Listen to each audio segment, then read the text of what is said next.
para pa pa pa pa, para pa pa pa pa pa, para no na na na na, para pa pa pa pa, para pa pa pa pa, para pa pa pa pa pa, para no na na na na. Cansados de su agónica miseria, van tomados de la mano los que con derecho a nada cargaron con la cruz y con el látigo, cayéndoles con furia de alguacil y de sotana. Cansados ya de inclinar la cabeza, cansados ya de contener el hambre, cansados ya de tanta prepotencia, cansados ya del cepo y de la sangre, peregrinando el desierto, van resistiendo el acoso, van con el puño resuelto desafiando al poderoso, van desatando la historia, hombres, mujeres y niños, y en el frente honor y gloria brilla hermoso Luis Emilio.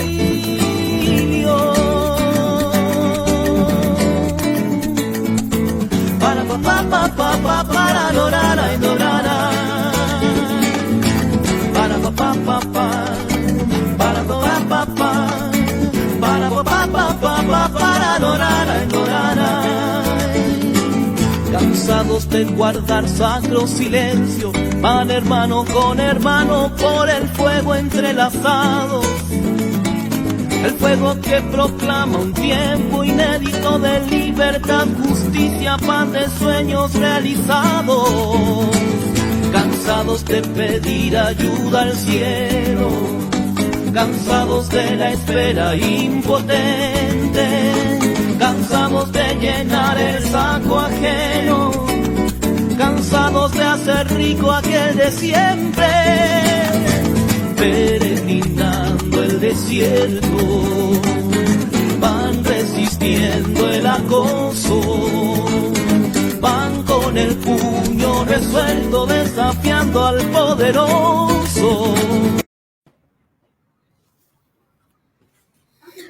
Hola, hola, hola. Muy buenos días, buenas tardes, buenas noches. Tenemos en todos los rincones de Latinoamérica, de Iberoamérica, nos están viendo. De hecho, uno de nuestros invitados hoy día, el invitado estrella, no se encuentra yendo acá, así que está ya a altas horas de la noche. Hugo, ¿cómo estás? ¿Cómo está Iquique? ¿Está en Iquique? ¿Está en Valparaíso? ¿Cómo ha estado la semana? Estoy en Iquique, lejos del paro de los camioneros. Porque creo que si me atrapan yéndome al paraíso no lo voy a pasar bien. No, es broma. Oye, no, estoy en Iquique y por supuesto el día de mañana ya voy a estar en Valparaíso, espero.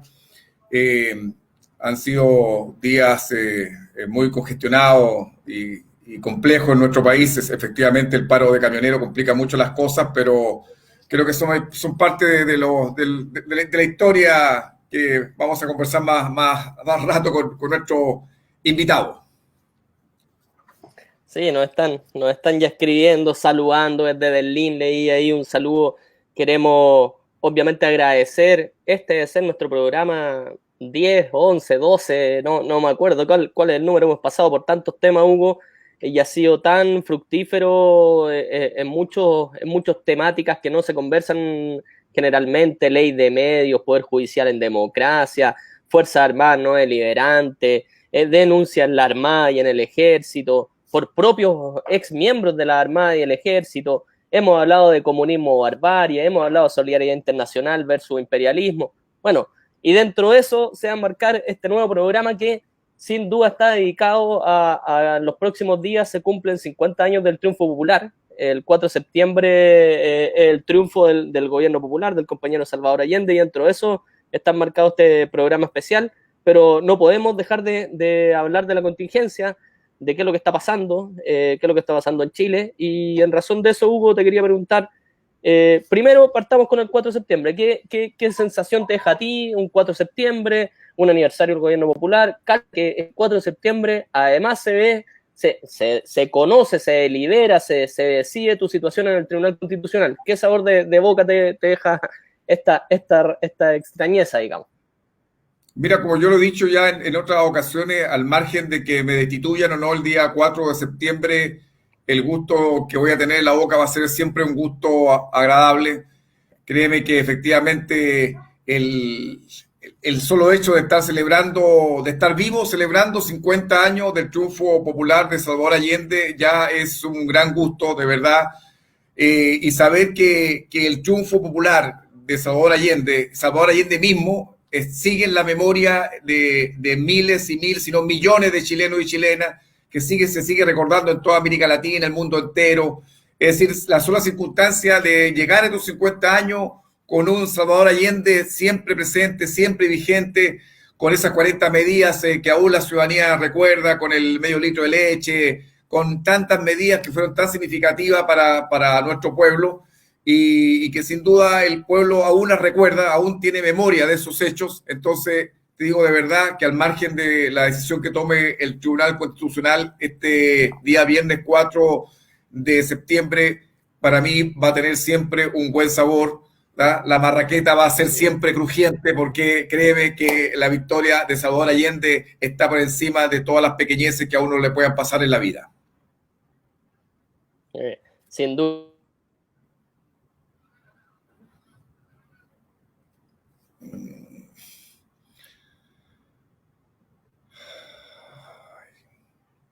Tenemos también distintas actividades, todos los comunistas, todos aquellos que recuerdan el gobierno de Salvador Allende, y desde lo particular te cuento, hay una coreógrafa que está haciendo un recuerdo de las 40 medidas. A propósito, me acordé de lo que tú planteas, las 40 medidas de Salvador Allende, y se llama Venceremos y será hermoso, y son distintas coreografías, 40 coreografías de distintas formas. Ella va a estar entrevistada mañana, y te lo plantea como el imaginario colectivo es del arte, es de la cultura, es de la educación, no solo aquellos que vivieron en la época. Mire, yo creo que lo que ha representado la unidad popular para millones de chilenos y chilenas es sin duda la oportunidad de construir el socialismo por una vía pacífica. Creo que esta teorización que hizo en los años 50 ya el Partido Comunista de Chile, que planteaba la posibilidad de construir el socialismo por una vía distinta a la que se estaba construyendo en otros lugares, porque aquí se tenía ciertos convencimientos, que por supuesto lo vamos a conversar más tarde si era tan así, de que las Fuerzas Armadas chilenas, como lo expresaba el general Schneider, había acá una doctrina en que las Fuerzas Armadas eran constitucionalistas, es decir, las Fuerzas Armadas respetaban la Constitución y la ley. En consecuencia, aquí habían condiciones propicias para llegar y alcanzar un gobierno popular con un programa revolucionario que permitiera construir el socialismo en el país sin que tener que derramar sangre de nadie, y que íbamos a contar, por supuesto, con los apoyos de la ciudadanía, con el apoyo de los gremios, con el apoyo de cierto empresariado, bueno, de las Fuerzas Armadas, pero bueno, todo eso devino después en polvo, pero sin duda lo que, como bien dice Salvador Allende, lo que él supo entregar a la conciencia limpia de miles y de millones de chilenos y chilenas, bueno, eso está presente, y creo que el 18 de octubre del 2019, esas grandes alamedas que el Chicho esperaba que se abrieran para que pasara el hombre y la mujer libre, yo creo que eso logramos verlo el 18 de octubre, y ha sido sin duda espectacular tener la oportunidad de verlo, es decir, tener la posibilidad de haber visto, haber sido, claro, para la elección de Salvador Allende tenía 10 años, pero algo recuerdo. También la primera vez que me tocó votar, Fernando, para que lo sepa la ciudadanía, la primera vez que me tocó votar, voté fui uno de los que, teniendo 18 años, fui a votar en contra de la Constitución del 80. Fui uno de esos que votó en contra de de la Constitución que después se quedó pegada por tantos años hasta el día de hoy, pero teniendo 18 años me tocó ir a votar al Liceo de Aplicaciones en Santiago y ahí marqué en contra de esa Constitución. Estaba en primer año de Derecho, todavía no cumplía los 19 años cuando me tocó ir a votar y ahí uno entretenido de ametralladora, lleno de milicos, CNI, todo lo demás. Bueno, empecé mi primer voto. Imagínense, la primera vez que voté en mi vida, voté en contra de la Constitución actualmente vigente. Entonces, ustedes entenderán que la fobia la tengo pegada desde hace muchos años. Oye, Hugo, y ahí justo nos planteas de tu primera ejercicio, no sé si ejercicio democrático, porque son tantos los ejercicios democráticos, no solo ir a la urna y votar, pero el más simbólico es ese. Nos plantea respecto a la Constitución del 80. Bueno, hace unos días atrás, 2-3 días atrás, se acaba de iniciar la campaña por el plebiscito que va a ser acá en octubre, por el apruebo o el rechazo. Recién se inició. ¿Qué palabras tienes tú respecto a eso? El llamado a aprobar, ¿por qué? ¿Por qué es necesario que la gente vaya, asista, no tenga el temor que está infundiendo la derecha para que no sea un triunfo histórico y que nos dé unas bases sólidas para poder sustentar una elección de constituyentes o de delegados y delegadas constituyentes en abril y podamos hacer una constitución en libertad? ¿Qué palabras nos puedes decir a todos los que nos están escuchando no solo en Chile, sino que en Latinoamérica? Mira, yo creo que se abre paso a un momento relevante, es decir, se abre paso a un proceso constitucional que sin duda puede llevar al país a dotarse de una constitución política hecha en democracia, hecha por el pueblo chileno, como primera vez ha ocurrido en la historia de esta república. En consecuencia, lo que está por iniciarse después del 25 de octubre, sin duda, es un tiempo espectacular, donde vamos a tener que estar todos claritos lo que vamos a tener que pelear para consagrar en esa constitución, pero también tener claro de que la lucha de clases se va a expresar de manera intensa. Eso va a ocurrir, es decir, va a ocurrir que, por supuesto, puede que ahora, después de las últimas palabras de uno de los jerarcas de la UDI que señalaba de que también iban a ir a votar a apruebo al plebiscito del 25 de octubre, eso no cambia la circunstancia de que ellos, cuando ellos están poniendo ahora el acento, están diciendo, bueno, ya esta la perdimos ya. Es decir, dicen ellos, ya perdimos ya el apruebo ganó. Concentrémonos en lo importante, dice. ¿Y qué es lo importante? Se van a elegir 155 convencionales. Con tal que nosotros elijamos 53, ya logramos contener las ansias de libertad, de democracia, de recuperación de Chile para los chilenos y chilenas. Con 53 es decir, convencionales de derecha, la hacemos y mantenemos casi idéntica la constitución que hoy día está vigente en este país. Pero ahora supuestamente hecha en democracia y por el pueblo. Entonces, claro, hay que estar atentos, son parte de las trampas de la derecha. Aquí no estamos peleando contra alguien que ya no existe, que está ninguneado, que está invisibilizado. No, la derecha está vigente en este país y está más paradita que nunca. No hay que olvidar que este proceso constitucional se está llevando a cabo dentro de un contexto bastante poco usual. Cuando se hizo la constitución de Ecuador, estaba Rafael Correa. Cuando se hizo la constitución de Bolivia, estaba Evo Morales. Acá el proceso constitucional se va a hacer en el contexto de un gobierno de derecha, un gobierno neoliberal. En consecuencia, hay que tomar todos los cuidados que corresponden, hay que hacer todo lo prudente que corresponda y también, por supuesto, tener claridad en qué es lo que vamos a buscar en este proceso constitucional que se abre a partir del 25 de octubre. Oye, Hugo, yo cuando leí esa, no lo podía creer, cuando leía al imputado Longueira hablando de la apruebo, llamando a aprobar, con una estrategia obviamente, y señalando que quería ser constituyente. Yo no pude dejar imaginarme en ese hemiciclo de constituyentes, digamos, hombres y mujeres, y tomarlo a él como una característica propia de por qué hay que cambiar la Constitución. Porque si el poder político de turno no eligiera al fiscal nacional, no eligiera a los ministros de la Corte Suprema, no eligiera a los ministros del Tribunal Constitucional, o tuviera influencia en la determinación de aquello, bueno, este corrupto, señor Longueira, usted es un ejemplo de por qué hay que cambiar la Constitución, porque justamente eso es algo que hay que modificar. si la Constitución le permite hoy día estar libre, Oye, digamos, él es un ejemplo en vida.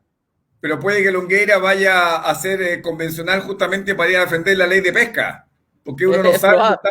si le está pagando por pesca nuevamente o no sabe quién le... Bueno, este sujeto como se vende mejor postor, habría que saber quién lo compró para tener claro qué interés va a ir a representar a la convención, pero bueno, sí sabemos en general a quién Pero sería, responde Longueira.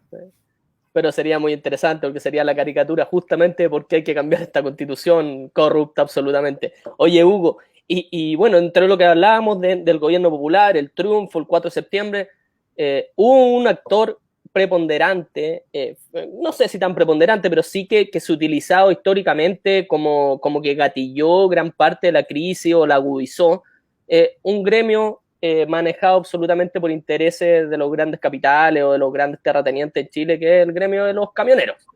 Y hoy día nos enfrentamos nuevamente gremio de los camioneros, impunemente tomándose todas las carreteras o gran parte de las carreteras, dando como un gran favor que pueden pasar la ambulancia, digamos, en un gobierno que no aplica la ley que ha sido que ha aplicado respecto a profesores que se saltan torniquetes y lo han mantenido sin duda aplicando una querella, han favorecido o asentado el camino para que lo mantengan en prisión preventiva. Un gobierno que se ha querellado contra cientos de compañeros y compañeras por manifestarse y por el derecho a la protesta social y que los tienen en prisión preventiva, pero que con estos camioneros no son capaces de poner ni una denuncia en el Ministerio Público. ¿Qué opinas tú de este gremio y el movimiento? ¿Cómo está hasta el día de hoy? Algo lo hablamos la semana pasada, pero ahora ya está agudizado el problema. Mira, yo no sé, lamentablemente cuando uno está en estos programas uno podría hacer un gesto para materializar todo lo que pienso de los camioneros, pero mira, yo creo que ellos responden a una estrategia diseñada por la derecha chilena. Estos camioneros usted entiende que son mandados. Ellos han sido históricamente un gremio que está sometido a los grandes empresariados, que son los que los contratan para transportar la mercadería. Es decir, este es un gremio, un clásico gremio de encomenderos. A ellos los mandan, a ellos le entregan una encomienda y ellos ejecutan. Entonces ellos no están ahí en las carreteras porque a ellos se les ocurrió, porque hay que defender. No, ellos están ahí porque quieren prebendas personales para su gremio, pero también ellos están siendo mandados por la derecha dura chilena, que por supuesto ellos quieren seguir manteniendo el control ahí en esta región llamada la Araucanía, porque quieren seguir manteniendo privilegios, quieren seguir ellos siendo los señores feudales ahí en la Araucanía, quieren seguir haciendo lo que siempre le ha dado grandes provechos, grandes ventajas. En consecuencia, yo a los camioneros, créeme, nunca le he comprado nada. Y cuando uno lee la historia con respecto a lo que hicieron durante el gobierno de la Unidad Popular, era obvio que era un gremio mandado financiado por el imperio, por la CIA, un gremio que, como sabemos, uno de los paros estaba incluso acompañado de Patria y Libertad y también de la oficialidad de la Marina, de la Armada. Entonces, claro, ya sabemos lo que ha pasado con este gremio, así que, mire, yo creo que este es un gremio que lo que está buscando es generar una legislación a favor de sus dividendos, a favor de su gremio, pero también lo que anda buscando es colocar diría yo, entre la espada y la pared al Congreso. ¿Por qué? Porque hoy el Congreso es el que tiene de alguna forma el que le da gobernabilidad al país, dado que Piñera ya no gobierna el país, es decir, que gobierna ya no importa, el Congreso ha pasado 10.000 veces por encima de él. Entonces ahora quieren recuperar la mano, y cómo lo hacen a través de los gremios que Piñera quiere recuperar. La iniciativa política y la quiere recuperar a través de los gremios afines. Uno de ellos, los camioneros. Hugo, justamente una trama civil, una trama entre civiles, gremios que en un minuto fueron contra un gobierno popular, ahora son, creo yo, coincidiendo, es para trabar el avance que ha logrado el pueblo después de 50 años, avance menor, algunos que están por verse, pero avance a través del Congreso, a través del plebiscito, bueno, una trama civil, y justo nos da pie para lo que todos están esperando, todos y todas están esperando que a nuestro invitado. Mientras ingresa, yo te voy a decir quién es, digamos, porque uno dice, bueno, un compañero que se ha invitado. Bueno, él ha tenido grandes libros, principalmente en Chile, sobre Salvador Allende, Miguel Enrique, sobre el dictador Augusto Pinochet, sobre Pablo Neruda, que se consideran íconos para entender a estos grandes personajes históricos. Desde el 2001, escritura parte con Chile, la herida abierta, Miguel Enrique, el correo del exilio, la huella imborrable. Bueno, y hoy día nos sorprende, o más que nos sorprende, constata justamente una trama civil respecto de su último libro, se llama Entre la araña y la flecha, la trama civil contra la unidad popular. Vamos a conversar sobre este libro. Él, te menciono de inmediato, estudió en la Universidad Complutense de Madrid. Ahí obtuvo su título de periodista, luego una licenciatura y doctorado en historia en la Universidad de Barcelona. Es invitado a distintas cátedras por todo el mundo, entrevistado, busqué y me sorprendía, entrevistado por más de 50 medios internacionales, constantemente escribe y es columnista en el diario El País de España y en otros diarios de ese país. Bueno, sin más, te dejo ahí, Hugo, para que tú lo puedas presentar y que pueda ingresar nuestro invitado, Mario Moroso. A ver que ingrese. Y Hugo, ahí tú le sigues dando la bienvenida.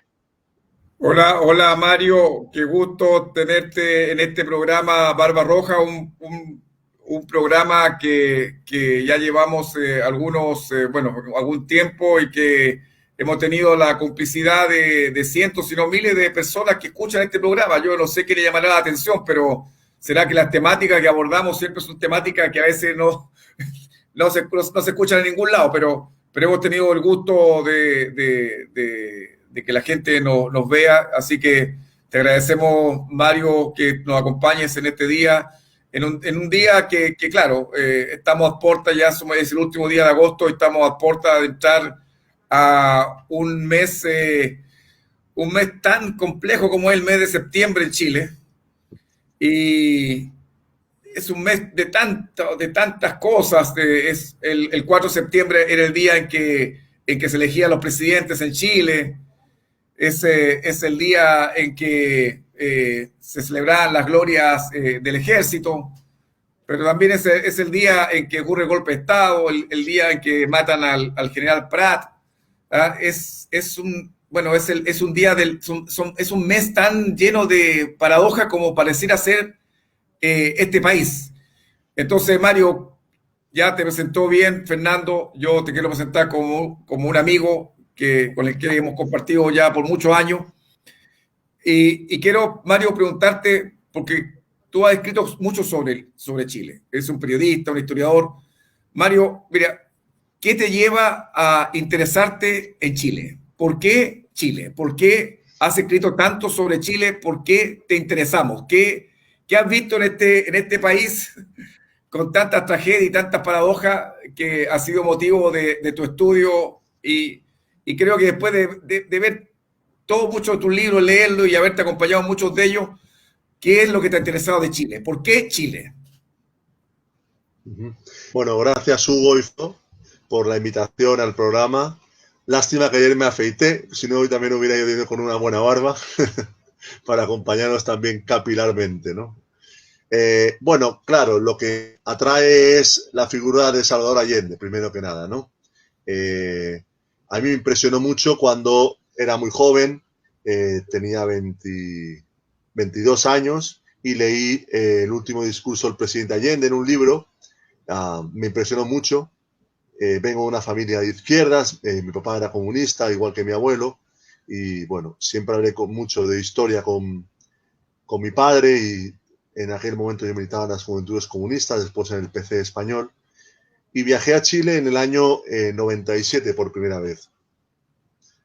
Sobre todo, Hugo, tú te acordarás, era el tiempo en que el modelo no existía en Chile, en que la impunidad era casi absoluta, con excepciones como las condenas del caso de Telier o de los compañeros degollados.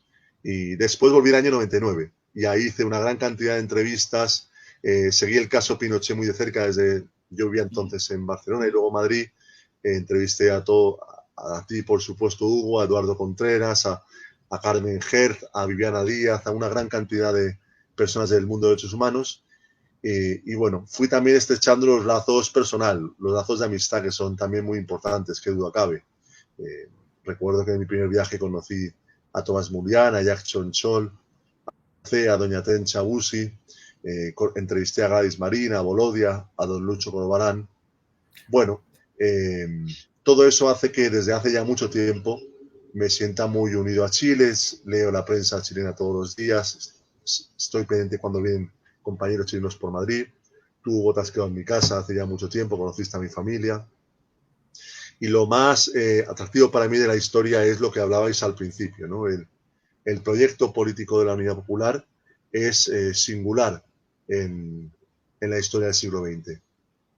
He leído bueno, centenares de libros, la prensa de la época, he escrito también bastantes libros.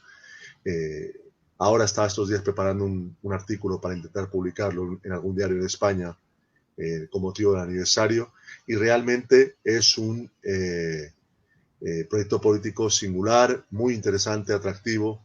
Volver siempre a recordar aquellos 1000 días que yo no viví, por supuesto, pero que he conocido a partir de testimonios de los documentales, de la prensa de la época. En mi caso también hice mi tesis doctoral sobre un cura valenciano, Antonio Giró, el único de los 6 sacerdotes asesinados por la dictadura que está desaparecido, y leí sus cartas hace ya muchos años. Las cartas son su relato de la vivencia de un sacerdote modesto en Quillota entre los años 69 y 74. ¿no? Todo eso hace que para mí Chile sea primero una referencia a mi trabajo, al que dedico una buena parte de mi tiempo, y también una referencia en el plano personal, con una gran cantidad de amigos, compañeros, compañeras que tengo allá, y donde he vivido momentos inolvidables. Mario, entrando ahora a tu libro, para que nuestros queridos auditores sepan, Mario Amorós se encuentra ahora en Madrid, España. Por eso a veces puede que sientan que la velocidad no es la misma, pero está lejos. Por eso nosotros somos los agradecidos de tener en este programa a Mario. Y Mario, mira, hubo un tiempo en este país en que hablábamos de la dictadura militar. Pasado mucho tiempo, nos dimos cuenta de que esta dictadura no era una dictadura militar, había sido una dictadura cívico-militar. Nos costó darnos cuenta, nos costó conceptualizar que habíamos estado en presencia de una dictadura cívico-militar.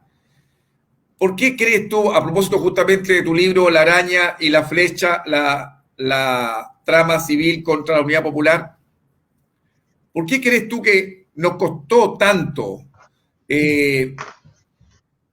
o pasó inadvertido toda esta trama civil del golpe de Estado? ¿Por qué no fuimos capaces de conceptualizar desde un inicio que estábamos en presencia de una dictadura cívico-militar, sino ya entrada a la democracia, y ahí recién nos dimos cuenta que efectivamente habíamos estado sometidos a una dictadura cívico-militar, de que habían muchos civiles que fueron parte relevante en el golpe de Estado?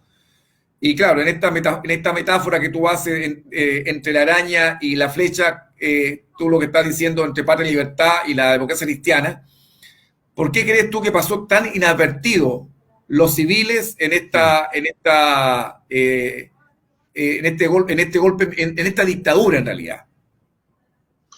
Bueno, primero, evidentemente, por cómo se instala la dictadura, ¿no? Es decir, el bombardeo de la moneda, algo inimaginable hasta el 10 de septiembre del año 73, y de esa forma, con los aviones pasando por el cielo de Santiago, el dramatismo del último discurso del presidente Allende y la rápida instalación, horas después de la Junta Militar, en una ceremonia tétrica con los 4.000 juntas, ¿no? Y a partir de ese momento el protagonismo es de la Junta Militar, protagonismo en la escena pública, en los mensajes que la dictadura lanza. Es verdad que hay civiles como Guzmán y la comisión que se forma a finales de septiembre del año 73 para empezar a preparar la constitución de la dictadura, pero lo hacen en la sombra. El protagonismo es la Junta Militar y muy pronto será Pinochet, ¿no? Como rostro del régimen. En segundo lugar, claro, si uno lee la prensa chilena que circulaba después del golpe, básicamente en Mercurio Tercera, encontrará declaraciones de la SOFOFA declaraciones de las grandes sociedades patronales de Chile de adhesión a la dictadura, de adhesión a la junta militar, de saludo a la dictadura, que bombardeaba la moneda, que tenía miles de personas en los campos de concentración, que pronto se sabía que torturaba, etc. El golpe de Estado fue un golpe de Estado de clase, para instalar una dictadura de clase. Obviamente esto se ve con el tiempo, ¿no? Evidentemente, en el exilio, en la lucha clandestina contra la dictadura, las urgencias son otras, ¿no? Esto lo podemos hacer visto pasado el tiempo. Evidentemente, el golpe de Estado fue un golpe de Estado de una clase social, la burguesía, que se sentía amenazada en sus privilegios, en su concepción del mundo, de la vida, por el gobierno de la Unidad Popular, ¿no? Y que, bueno, en lugar de combatirlo democráticamente, prepararon las condiciones políticas, económicas, sociales para situar a Chile al borde del abismo. El golpe de Estado se intenta desde los primeros días después de la elección del presidente Allende. Miren las memorias del general Prats, que nos oyen, ¿no? Pero no estaban las condiciones. La democracia cristiana estaba dirigida por su sector progresista. La derecha estaba aislada. El imperialismo estaba desconcertado porque pensaban que iba a ganar Alessandri. En la cúpula del ejército había primero Snyder, luego Prats, dos generales que dieron su vida por la democracia en Chile, ¿no? Faltaban las condiciones, había que crearlas. La trama militar, que se empieza a crear después del tanquetazo, básicamente, necesitaba que le prepararan el terreno. Y a eso se entregaron Patria y Libertad, que fue creado para eso, el Partido Nacional, que obviamente era un partido antidemocrático, que buscaba un proyecto autoritario, y también, y es una de las incógnitas, de las grandes incógnitas y los temas de debate interminables del proceso europeo, la evolución de la democracia cristiana, que apoya a Allende en el Congreso Pleno y que poco a poco, en el marco de aquellos 1000 días de la polarización, de todo lo que pasó, se va desplazando hacia el golpismo mayoritariamente, ¿no? Mario, mira, dentro de... Este es un año muy particular, es decir, el plebiscito del 25 de octubre se da en el contexto, es decir, el proceso constituyente se inicia en Chile en este contexto mayor que son los 50 años de celebración de la Unidad Popular. Pero también hay muchos 50 años, y uno de esos 50 años que curiosamente y de manera irónica se da el mismo 25 de octubre, en que el general Schneider lo intentan secuestrar el día 22 de octubre de 1970 y termina muriendo el 25 de octubre de 1970. Es decir, cuando estemos yendo a la urna en Chile, el 25 de octubre va a ser el día en que vamos a estar recordando, para los que recordamos, para los que tenemos memoria histórica, que ese día ya empezaban a matar la democracia, porque estaban matando a un hombre que era pro democracia, es decir, él estaba por decir que la Fuerza Armada estaba para cautelar el proceso electoral democrático. Es decir, René Schneider muere un 25 de octubre y lo mata una partida de sujetos de derecha, muchos de ellos ahora destacados empresarios. Ahí el otro día citábamos a un señor de apellido Buchón, que es un hacendado, un latifundista. Tiene hasta un vino, que Buchón, que después que lo develamos ya muchos dejaron de tomar Buchón. Pero algunos son destacados abogados. Mira, dentro de ese simbolismo, ¿qué implicancia tiene el haber atentado dentro de los preparativos para impedir que asumiera Allende como presidente de la República? ¿Qué importancia tiene el asesinato de René Schneider? ¿Quiénes lo preparan? ¿Quién en tu investigación? Porque todo eso es lo previo. Esa es la trama anterior. Los civiles estaban metidos en esta trama, me imagino, ¿no? Bueno, ahí hubo conexiones con grupos por ejemplo, el jefe de esa trama era el general Biot, que estaba pasado retiro desde hacía un año. Se sabe claramente y está demostrado que el agregado militar de Estados Unidos, el coronel Paul Wimmer, entregó, a Biot le dieron $250,000 según los papeles de la CIA, les dieron metralletas que habían ingresado a Chile por valija diplomática. El objetivo de este grupo de creo que recordar que eran jóvenes, más allá del Partido Nacional, más para la derecha todavía. Bueno, el objetivo era, supuestamente, porque Pablo Rodríguez Grez fue el abogado defensor de Vio en el proceso posterior, y lo que dijo el jefe de Patria y Libertad fue que el objetivo era secuestrar a Snyder para imputar a la izquierda ese secuestro y paralizar todo el proceso que llevaría a evitar que Allende fuera investido presidente. Recordemos también que en aquel momento hubo varios atentados con bomba en Santiago, incluso casi vuelan en el aeropuerto de Pudahuel de una llamada Brigada Obrero Campesina. Eran grupos de derecha que se hacían pasar por grupos de extrema izquierda y que lo que querían era dinamitar Pudahuel y dinamitar el proceso político que llevaba Allende a la presidencia, ¿no? Bueno, todo fue muy burdo, faltaba el contexto, faltaban las condiciones que permitieran que esos intentos, por ejemplo, Prats en sus memorias cuenta como un personero de la democracia cristiana, que algunos han interpretado eso que pudo ser Patricio Elwin. Yo eso no lo pongo en el libro porque no tengo ninguna pista, pero se ha dicho. Habría ido a hablar con Prats para proponerle un golpe de Estado. Bueno, todo eso, faltaban las condiciones. Había que preparar el terreno, fue un camino duro de bloqueo de la acción del gobierno en el Congreso Nacional, de sabotaje de la economía, de polarización social, de confrontación absoluta, de negar cualquier posibilidad de entendimiento al gobierno de Allende, bueno, de extremar la situación con movilizar a las clases medias con un odio hacia la izquierda. Y luego una cosa hubo que yo, fíjate, esto sí que me parece relevante y no se ha reparado. De la derecha o de Patria y Libertad no nos puede extrañar, era finalmente su proyecto. Ellos creían que solo un golpe de Estado salvaba a Chile del comunismo. Lo dijeron así. Patria y Libertad lo ponía en la portada de su revista cada 2 semanas, ¿no? Pero la democracia cristiana, ¿quién fue el primer líder político chileno que habló de que la UP estaba destruyendo Chile? Fue Maroni, el 2 de enero del año 72 en el diario La Prensa, en un artículo.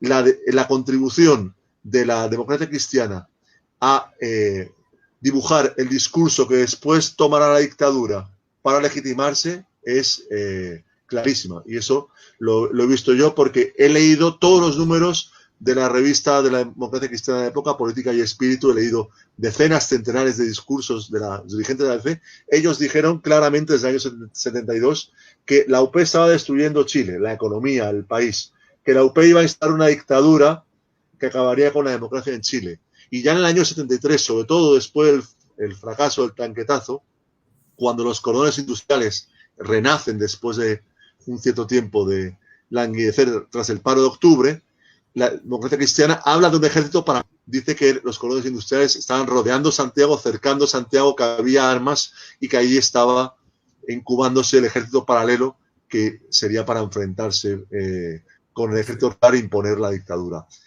Sobre esto no se ha reparado tanto y ahí reside una de las responsabilidades de la democracia cristiana, una de las responsabilidades históricas de cómo contribuyeron. Es verdad que se puede decir, ¿el MIR tenía un discurso insurreccional? Sí, el MIR tenía un discurso insurreccional. ¿Hablaba del ejército del pueblo? Sí. Altamirano habló de defender al gobierno con las armas, sí, pero tanto Miguel Enríquez como Carlos Altamirano, no puede leer sus discursos, lo que decían es que si había en Chile un golpe de Estado o una guerra civil, los trabajadores de la izquierda tenían que tomar las armas para defender la democracia y el gobierno constitucional, que es obvio, es lo que pasó en España en el año 36. Es legítimo si hay una ese tipo. Lo que hizo la democracia cristiana, la derecha y Patria y Libertad fue construir una colección de mentiras que luego la dictadura asumió.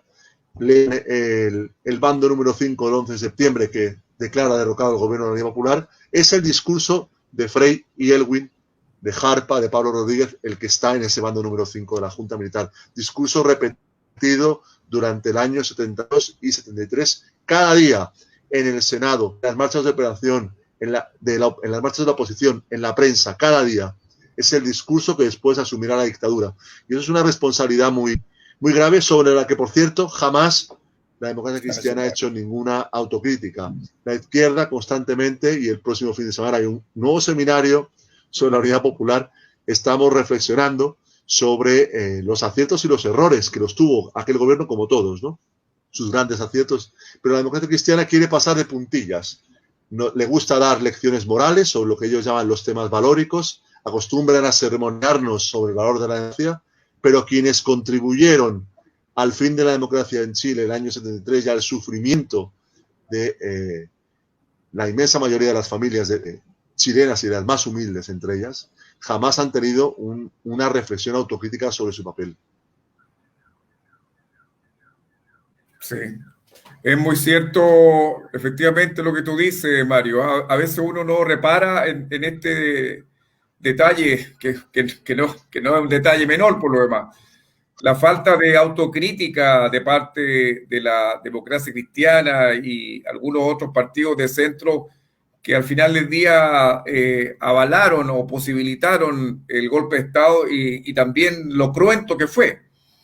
Porque, claro, ellos eran los que instaron el golpe de Estado, malamente iban a estar después poniendo reparo a lo que estaban haciendo las violaciones de derechos humanos cometidas por todos lados.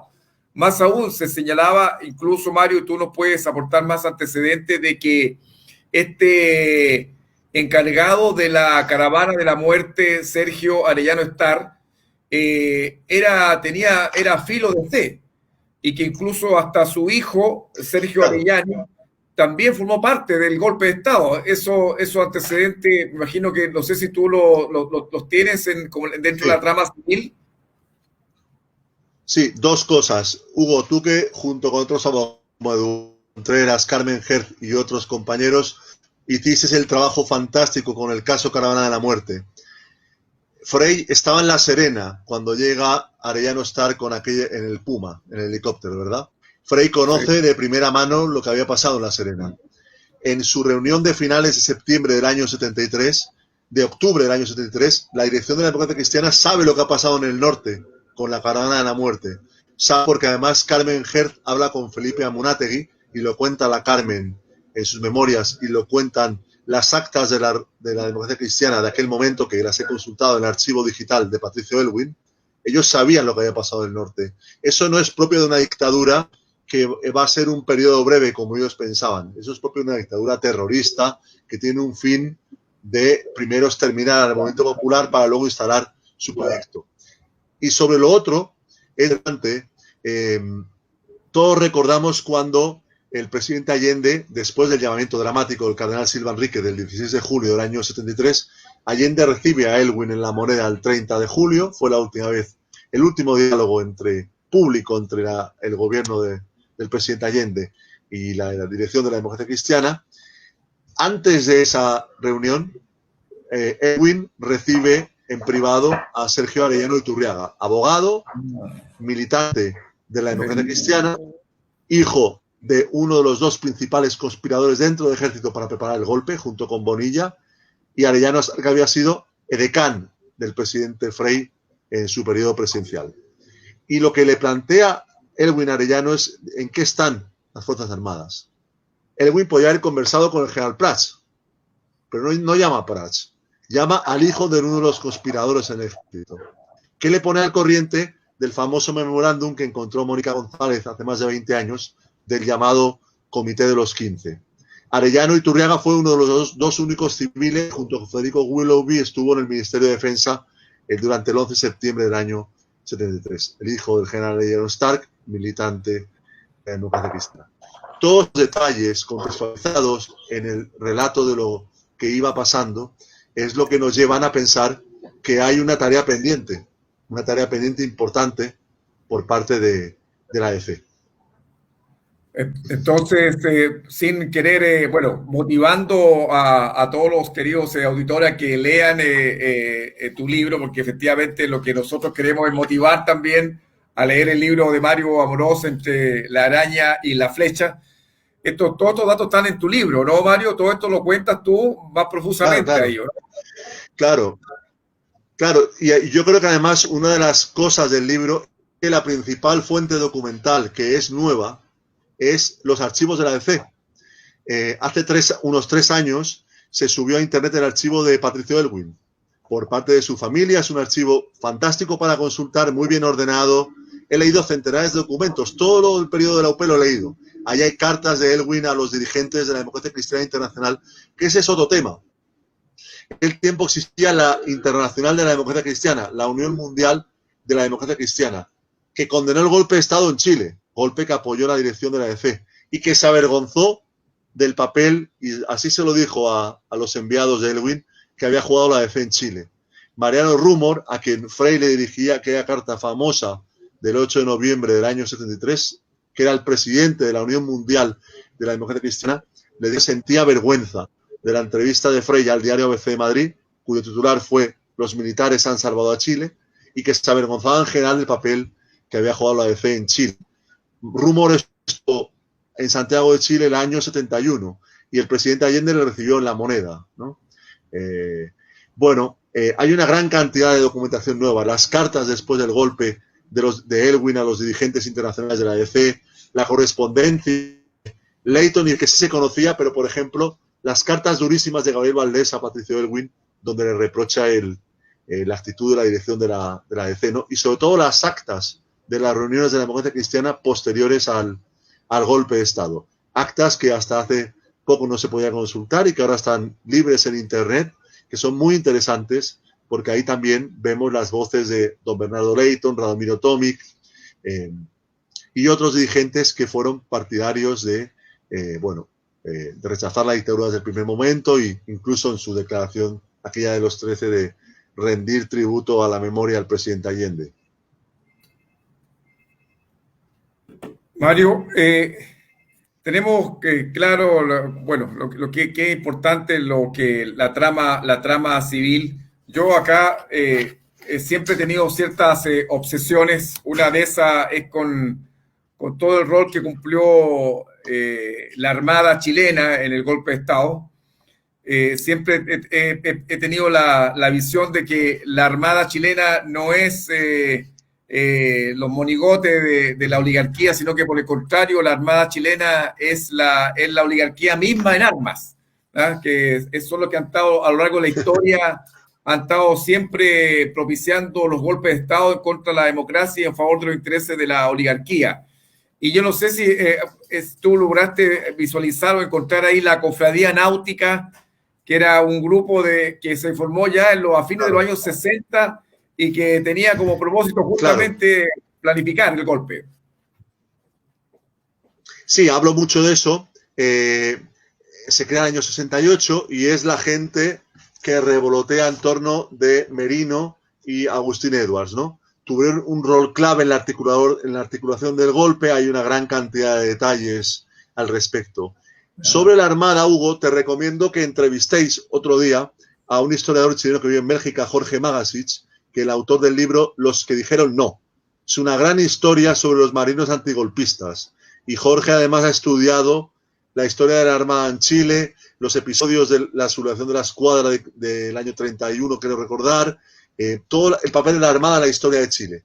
Es un gran trabajo de investigación. Él además conoce muy bien toda la articulación del golpe de Estado militar y civil y es un gran historiador, ¿no? Creo que sería muy interesante que yo luego os paso su correo y le contactáis. Sería muy interesante, ¿no?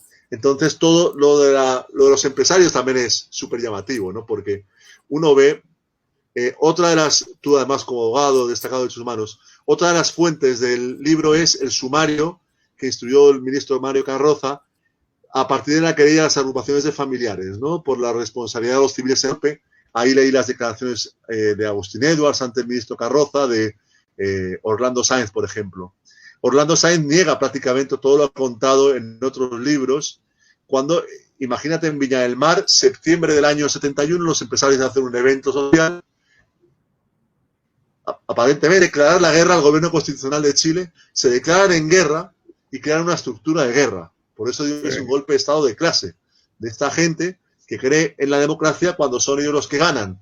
Pero si gobiernan fuerzas políticas que ellos no comparten sus objetivos, se declaran en guerra y se preparan para la guerra, ¿no? Y eso es muy impactante leer cómo lo explicó. Y Orlando Sáenz lo explicó sin ningún rubor durante años en entrevistas de manera casi chistosa, cuando tuvo que ir a declarar ante el juez, ante el magistrado don Mario Carroza, ya atenuó un poco su entusiasmo por aquellas cuestiones, ¿no? Sí, sí, yo creo que, bueno, todos ellos querían atenuar un poquito su responsabilidad, pues, porque, bueno, recordemos que Edwards, después del 4 de septiembre, su familia creo que estaba en Argentina, creo, ¿no? Cuando él vuela a Estados Unidos ya a entrevistarse con el jefe de la CIA. Es decir, Edwards es también es un motorcito parte dentro del entramado del golpe de Estado, Mario, ¿no? Sí, y fíjate una cosa, Hugo, como lo de Agustín Edwards se ha contado muchas veces, ¿no? Está en muchos libros. Yo en este caso lo que hago es contar lo que ya sabíamos y lo actualizo con los últimos papeles de clasificados, sobre todo con un documento que Peter Kornblum, investigador norteamericano, ha conseguido, ¿no? Y es que parece ser, y está pendiente de confirmación, parece ser que Nixon recibió a Agustín Edwards en la Casa Blanca la mañana del 15 de diciembre. Cuando toma desayuno con Munger, habría un hueco en la agenda, habría una reunión preparada, no se ha podido confirmar, a lo mejor en el futuro se confirma. Pero como lo hemos leído tantas veces y está en todos los libros, uno lo lee y no se para a pensar, oye, que uno de los grandes empresarios de Chile fue a Estados Unidos, la potencia hemisférica, a pedir un golpe militar en su país para acabar con el proceso democrático y con el proceso institucional. Y uno lo lee y estamos pensando en qué significa eso. Como lo hemos contado 1000 veces, no nos damos cuenta de lo que significa eso. Claro.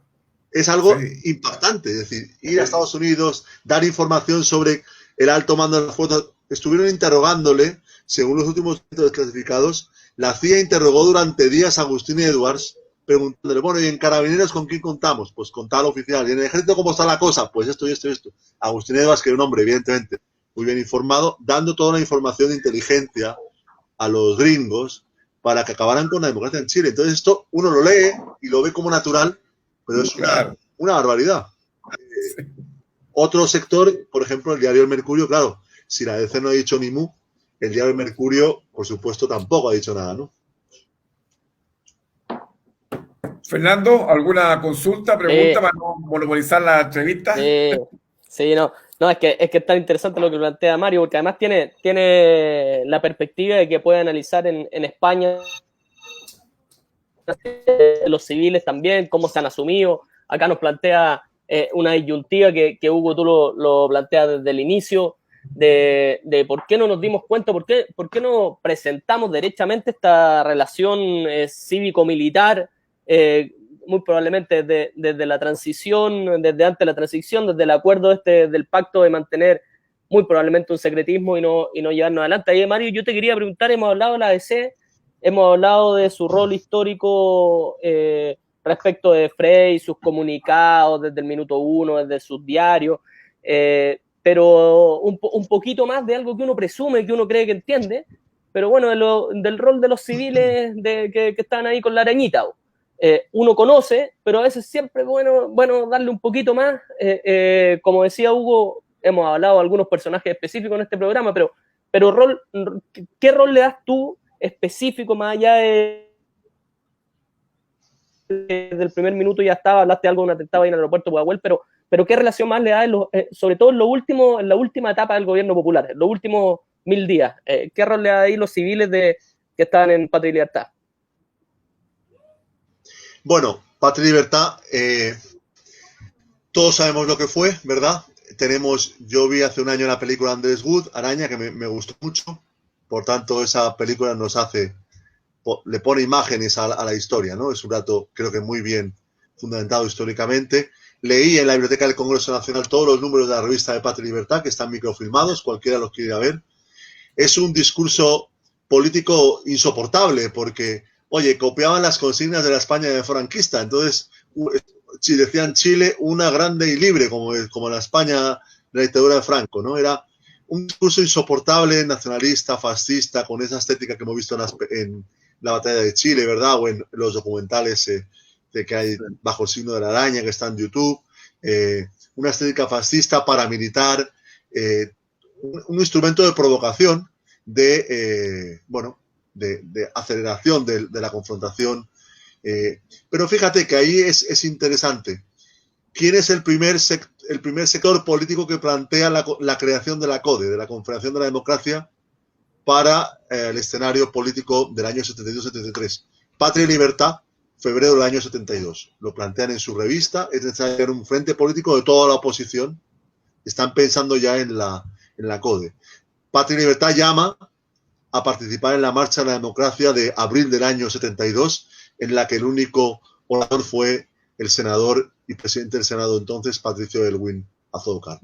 Bueno, jugaron un papel, sobre todo ya a partir del paro de octubre, cuando en el libro cuento, consulté con Rautime algunos datos contradictorios que encontraba y él me aclaró, me precisó algunas cosas de la historia de Patria y Libertad. A partir de noviembre del año 72 empiezan la preparación paramilitar, después en Argentina, ¿no? Estaban en conexión con oficiales del ejército como Augusto Luz, y también una cosa muy interesante, que vuelvo a lo de antes, que se había publicado en varios libros hace ya más de 10 años, y es que en agosto del año 73, Roberto Kelly, empleado de Agustín Edwards, ex coronel de la Armada y amigo de Merino, viaja a la Armada de nuevo, Hugo, viaja a Brasil para entrevistarse con la dictadura brasileña y preguntar si en el caso de que en Chile haya un golpe que deriva en guerra civil, si Perú iba a atacar a Chile por el norte, ¿no? Y la dictadura brasileña les confirma que no. Esto lo contó el propio Roberto Kelly en un libro el año 2006. Pero además, Patria y Libertad se entrevista en agosto del año 73 en Brasil y consigue que la dictadura brasileña les garantice lo siguiente: si en Chile hay una guerra civil, ese escenario ellos tienen en la España del año 36. ¿Qué pasó en España en el 36? El país se divide militarmente, las milicias, los sindicatos, los partidos tienen armas y la cosa deriva en una guerra civil. Ese escenario ellos lo tenían en la cabeza como posible en Chile. Patria y Libertad les dice que consigue que si en Chile se dividen las Fuerzas Armadas y hay una guerra civil, ellos iban a trincherarse en el Temuco. Patria y Libertad tenía una cierta influencia y muy buenas conexiones con la Fuerza Aérea, por ejemplo. Consiguen que la dictadura brasileña les iba a entregar armas para esa guerra civil. Eso en España en el 36 lo hicieron los monárquicos con la Italia fascista, contratos para comprar aviones de guerra que los firmaron antes del golpe de Estado. En Chile, Patria y Libertad fue a Brasil a pedir ayuda militar si en Chile había una guerra civil. Pues todo esto que está contado hace ya muchos años tampoco se le da importancia. Claro. Y a mí me parece que tiene una gran importancia, porque se dice que la izquierda quiere un golpe de Estado, se dice que se habla, ¿cuántas veces se ha citado el discurso de Altamirano y los de Miguel Enríquez? Pero ¿quién se preparaba para una guerra civil? ¿Quién preparaba el golpe de Estado que se dio?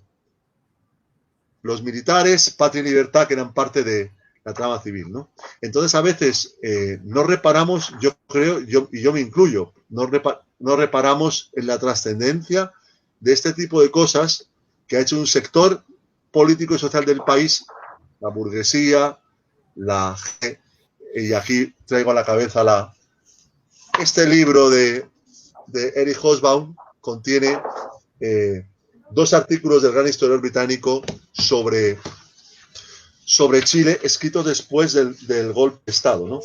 Y ahí hay una frase que es completamente demoledora, que la leo, la incluye en la presentación del libro, que es: por lo general, la izquierda ha subestimado el miedo y el odio de la derecha, la facilidad con que hombres y mujeres bien vestidos le toman el gusto a la sangre.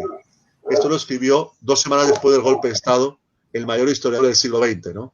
Es decir, esta gente bien vestida, de finos modales, es capaz de ir a Brasil a pedir armas, es capaz de ir a la Casa Blanca a desayunar con Kissinger y pedirle que acaben con la democracia. Son capaces de todo para defender sus intereses, ¿no? Y hasta ahora lo han hecho con bastante éxito. Mario, Hugo, vamos a invitar a que pase un colega de Mario, un colega periodista que se ha ganado hartas peleas por decir las cosas, a algunos les gusta en la cara y no hay problema, Y entonces vamos a invitar ahí a que se nos sume Patricio Meri para ir cerrando la entrevista, pero algunas preguntas nos quedan por hacer y el Pato sin duda va a poder ahí meterle un poquito más de cizaña. Hola, Pato. Hola, Hugo, hola Mario, hola Fernando. Mario, un gusto conocerte y espectacular tu investigación periodística. Te quiero hacer dos preguntas que me resaltan escuchándote todo tu análisis sobre cosas, sabes más cosas que incluso nosotros los chilenos.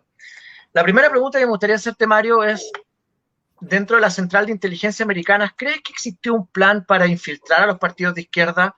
Nosotros tuvimos a Osvaldo Romo, que era el partido del USOPO, de la Unión Socialista Popular, que incluso tiene una pelea con Salvador Allende, y el día 11 de septiembre del 73 se dice que Osvaldo Romo llega vestido militar para torturar a nuestros compañeros, fue el que descabezó el MIR, también estuvo en la persecución de las direcciones clandestinas del Partido Comunista.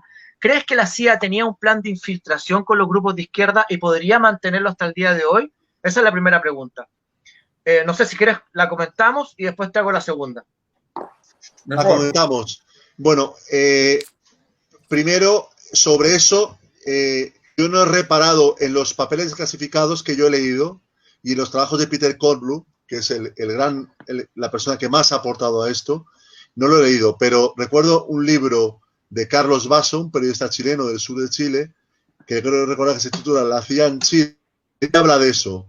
Sí que habla de que se infiltró a los partidos de izquierda, y no solo al MIR, sino al parecer también a los partidos más grandes de la izquierda, ¿no? Eso habría que revisar ese libro para saberlo, ¿no? Romo fue enviado en el año 75. Yo entiendo que no participó en el año de la persecución contra el Partido Comunista, ¿no? Que empieza en octubre, noviembre, la etapa más fuerte del año 75. Y es el caso, evidentemente, emblemático, ¿no? Por todo lo que supuso. De todas maneras, yo no creo que haya sido muy relevante la infiltración en los partidos de izquierda, ¿no? Porque por lo que he leído y lo que recuerdo, no creo que haya sido relevante en el caso del Partido Socialista o del Partido Comunista eso. Pero, bueno, no se sabe. No se ha investigado mucho, yo creo. Salvo lo que recuerdo en este momento del libro de Carlos Basso, no recuerdo más detalles. Bueno, yo creo que la infiltración sí fue importante, siempre importante desde el punto de vista de la Central de Inteligencia Americana hasta el día de hoy. Siempre tiene al número 3, al número 4, los van metiendo en los partidos desde muy jovencitos. Nos pasó con la Revolución Ciudadana en Ecuador, con Lenín Moreno, un traidor pusilánime, y una de las estrategias que utilizan siempre, poco estudiada, pero yo creo que es un tema a investigar, Mario. Lo segundo, ¿es cierto que la embajada entregó una lista de personas a ejecutar y asesinar durante la dictadura de Pinochet, que salió una lista propia de la embajada americana que fue conformada en conjunto con la Armada? ¿Tienes algún antecedente de eso? Este dato no se ha dado nunca en ninguna investigación periodística, algo que yo vengo trabajando hace algunos años atrás, en donde la embajada norteamericana habría tenido su propia lista para ejecutar personas, perseguir y torturar chilenos que ellos consideraban no solamente peligrosos para el proceso en Chile, sino que también para el proceso latinoamericano. ¿Tienes algún antecedente de esto? No, nunca he oído hablar de eso. Lo único que te puedo decir es que, evidentemente, Charles Horman y Frank Terrucci, ciudadanos americanos que vivían en Chile, que eran periodistas, personas comprometidas, solidarias con el proceso de la UP, fueron asesinados en el Estadio Nacional, y no lo hubieran sido, evidentemente, siendo ciudadanos estadounidenses sin el visto bueno o el desinterés de su embajada, ¿no? Eso es evidente que tuvo que ser así, porque no le iban a tocar el pelo a un muchacho joven estadounidense sin consultar. Bueno, ahí yo creo que el tema que más conozco o que recuerdo en ese momento fue cómo es verdad que sí que está comprobado que la CIA asesoró en los momentos iniciales de la creación de la DINA, ¿no? Con instructores militares y seguramente con los manuales de tortura de la Escuela de las Américas y todo aquello, ¿no? Bueno, yo creo que el trabajo, como sabemos, a los oficiales chilenos durante varias generaciones en los cuarteles gringos, ¿no? En Panamá, en Estados Unidos, ahí fueron miles de oficiales norteamericanos. Por cierto, el gobierno de la UP no interrumpió ese proceso de formación en Estados Unidos, y bueno, ahí formaron, si tú lees en mi biografía, cito un artículo de Manuel Contreras, porque fíjate, miré los artículos de Pinochet, los que publicó en las revistas militares, y eran artículos verdaderamente bochornosos, de un nivel intelectual muy bajo, ¿no? Paupérrimo. Pero Contreras, sí, Contreras y un oficial de apellido Toro, que en este momento recuerdo el nombre, publicaron en el Memorial del Ejército de Chile, el año 68, un artículo sobre la guerra en Indochina, la guerra de Vietnam. Y ahí tú lees que dice Manuel Contreras, la guerra contra la guerrilla se gana matando guerrilleros. Eso es lo que fue. Esa fue la contribución principal de los gringos. Yo creo formar, como sabemos, a miles de oficiales de las Fuerzas Armadas en las doctrinas de seguridad nacional, en la lucha contra lo que ellos llaman la insurgencia, que en Chile no había tal insurgencia, porque era una actuación en un sistema democrático pluripartidista, etcétera, etcétera, ¿no? Mario, una consulta. ¿Tú lograste registrar una aspiración que tenía ya la burguesía chilena antes del gobierno del presidente Allende de cambiar la constitución del 25? Aparentemente ya no les gustaba esa constitución. Ellos querían una constitución política distinta. Esta, según ellos, había permitido cierto libertinaje, había permitido cierto empoderamiento de los movimientos sociales y que había que cambiar. Es decir, por eso que se afilan los dientes de inmediato, después del golpe de Estado, de inmediato con la Constitución del 25. Es decir, apenas ellos llegan al poder, la Constitución del 25 al tiro desahuciada y empiezan a gobernar con las actas de gobierno y dejan de lado la Constitución del 25. ¿Hay algo que se registre en tu investigación de que ellos ya tenían como propósito terminar con la Constitución de 1925? Antes del golpe nunca he leído nada de eso, ¿no? Hubo varias reformas a la Constitución en los últimos meses del periodo del presidente Frei Montalva. Incluso se habló en la época y creo que la ADC lo presentó, pero tanto la izquierda como la derecha se opusieron a instaurar la segunda vuelta presidencial. Eso quiero recordar ahora que sí que se debatió en el Chile de la época, pero un debate público sobre una nueva constitución no. Por otra parte, es verdad que el gobierno de Allende, y ahí hay mucha nebulosa, sí que planteó y empezó a preparar una nueva constitución. Allende se refiere ahí a varios discursos, como la constitución que abriría paso al socialismo, incluso el Partido en Chile publicó el anteproyecto con un texto preliminar de Joan Garcés hace ya muchos años, ¿no? Pero no llegó a instalarse en la época de la UP el debate público sobre la nueva constitución.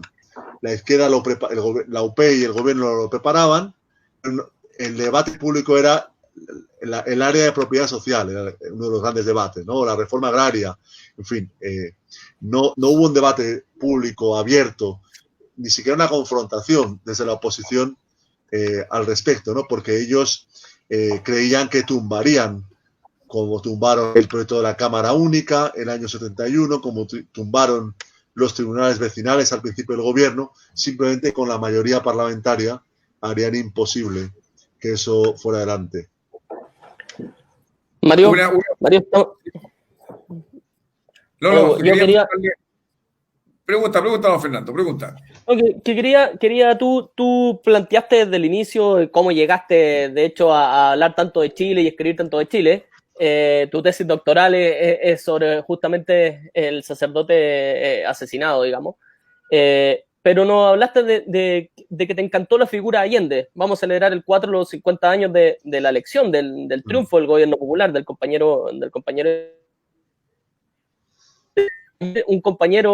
Daniel en televisión abierta señalaba que el programa de Radomiro Tomic no sería firmado hoy día ni por su partido, la Democracia Cristiana, ni nada. ¿Cómo entendemos la figura? ¿Cómo pasamos de un Radomiro Tomic y ese programa de gobierno, más que la persona, a una trama civil orquestada entre ese mismo partido que firmó ese programa con una derecha fascista que tú nos has dicho que emulaba incluso el franquismo, o sea, una cosa atroz?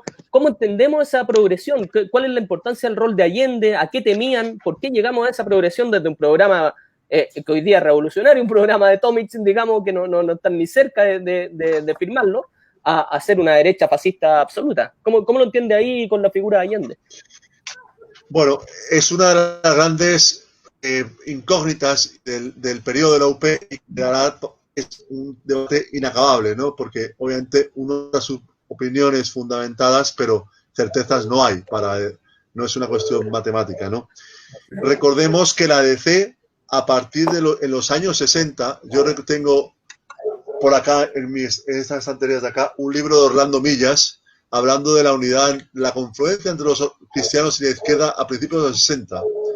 Recordemos también que Jackson Chol, Julio Solar, plantean, también con muchachos jóvenes como Rodrigo Ambrosio, la vía no capitalista de desarrollo, que fue aprobada oficialmente como doctrina de la ADC en el año 66-67 en el Congreso Partidario. Pero al final del gobierno de Frei hay una derecha interno, hay un gran debate dentro de la JDC. El año 69, en la Junta de la Nacional de la Democracia Cristiana de mayo del año 69, pierde la apuesta por un entendimiento electoral con la izquierda, y ahí se produce la fractura primero del MAPU.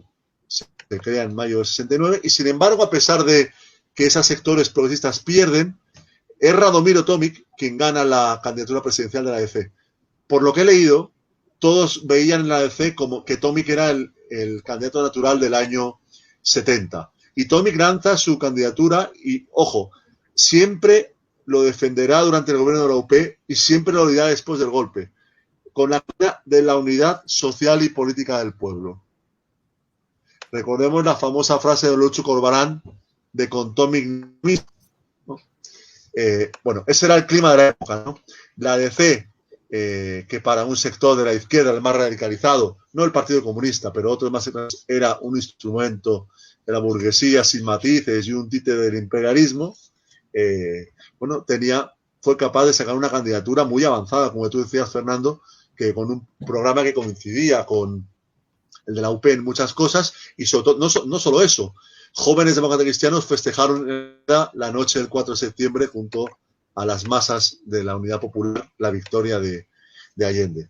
¿Cómo se dio esa evolución? Bueno, para eso he escrito un libro de 380 páginas, ¿no? Utilizando mucho, lo que la ADC siempre justificó es que ellos decían, nuestra alianza no tenemos ninguna coincidencia con la derecha, no tenemos nada que ver con la derecha. Eso es una alianza instrumental para salvar la democracia en Chile, para evitar, y cada vez lo dijeron con dureza, que la UP imponga una dictadura totalitaria, para evitar que la UP colectivice la economía, para evitar que la UP acabe con la escuela particular y con el derecho a la libertad de cultos, para impedir que la UP haga todos los males posibles en Chile. Y eso responde bueno, por una parte, al mundo de la Guerra Fría, los sectores que se hacen con el timón de la ADC eran profundamente anticomunistas.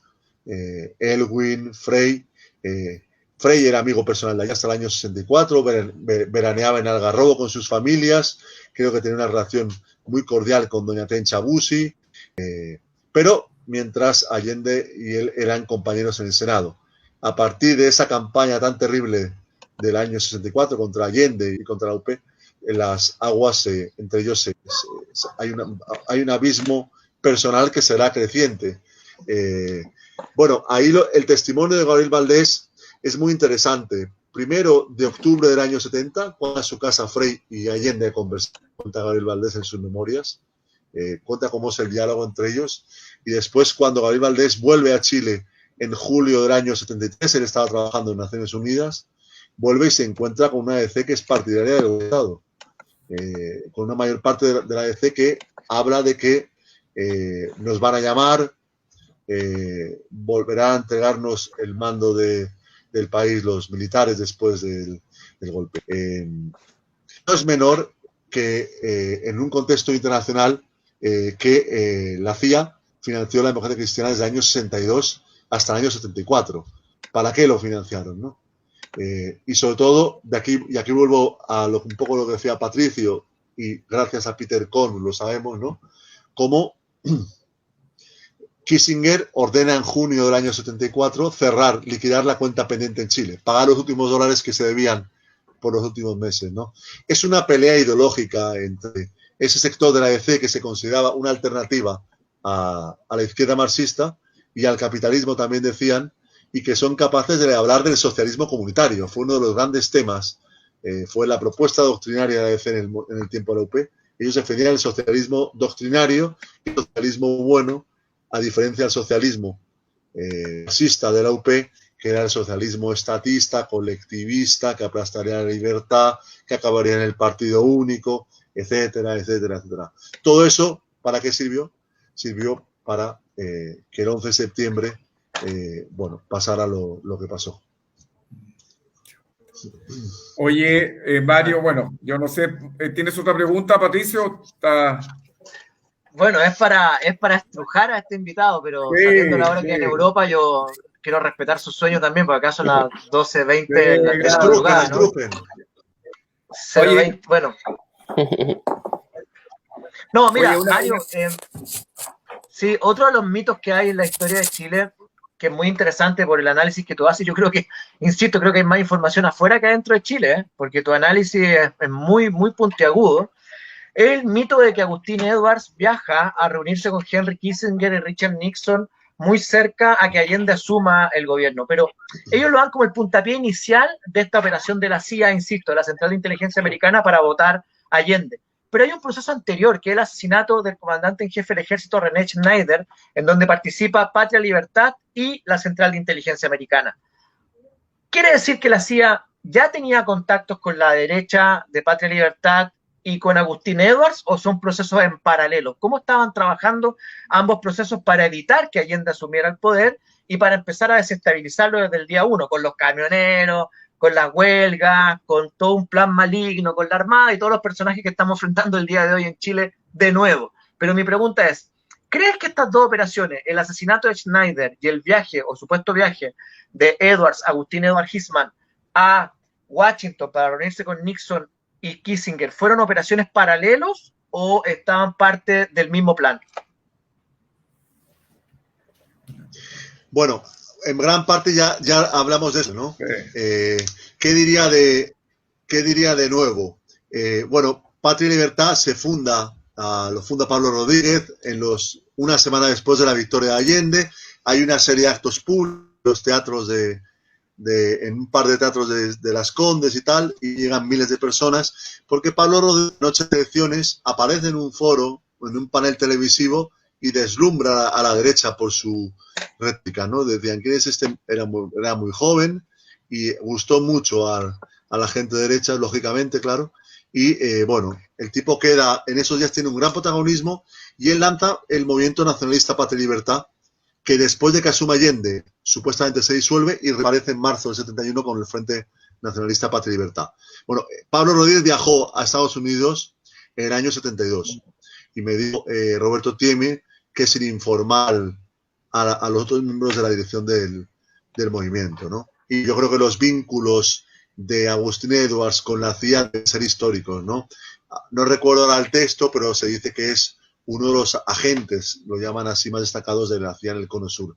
Evidentemente, a veces ni siquiera hace falta, hay una sintonía previa que se supone, no hace falta ningún tipo de protocolo. Él llega a Nueva York el domingo, creo que era 14 de septiembre, se aloja en casa del máximo directivo de la empresa Pepsi Cola, y llama a Kissinger. Está aquí Agustín Edwards. Kissinger en otras le monta una agenda en la Casa Blanca y, como sabemos, que le recibe al jefe de la CIA, y seguramente, como dije antes, habría conversado unos 10 minutos con Richard Nixon, ¿no? Y de nuevo, yo creo que, Patricio, ahí fíjate, antes, tenemos que reparar en el significado histórico, es decir, como esto lo hemos escuchado tantas veces, nos parece lógico, normal. Es algo increíble, a mí me parece asombroso. Y bueno, estuvo la querella de las agrupaciones familiares, las que este hombre tuvo que ir a declarar por primera y única vez en su vida ante un juez para explicar su actuación en aquel tiempo, y por suerte fue expulsado del Colegio de Periodistas de Chile durante el periodo de la presidencia de la compañera Javier Olivares, ¿no?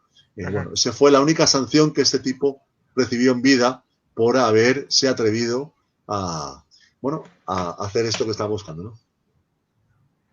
Sí, porque la querella que le pusimos con el Rubén Hugo, no sé si supiste que nosotros nos querellamos en contra de Agustín Edwards con Rubén Sí, Génez sí. Atenas. Yo me querellé, Rubén, nos querellamos por el asesinato de los 119, de los compañeros de los 119, y ni siquiera lo llamaban a declarar, no avanzó el proceso. Así que lo que dice Mario es verdad, pero algunos intentamos llevarlo a juicio a Agustín Edwards. Y sí, es verdad, la única sanción fue que lo expulsaron del colegio de periodistas.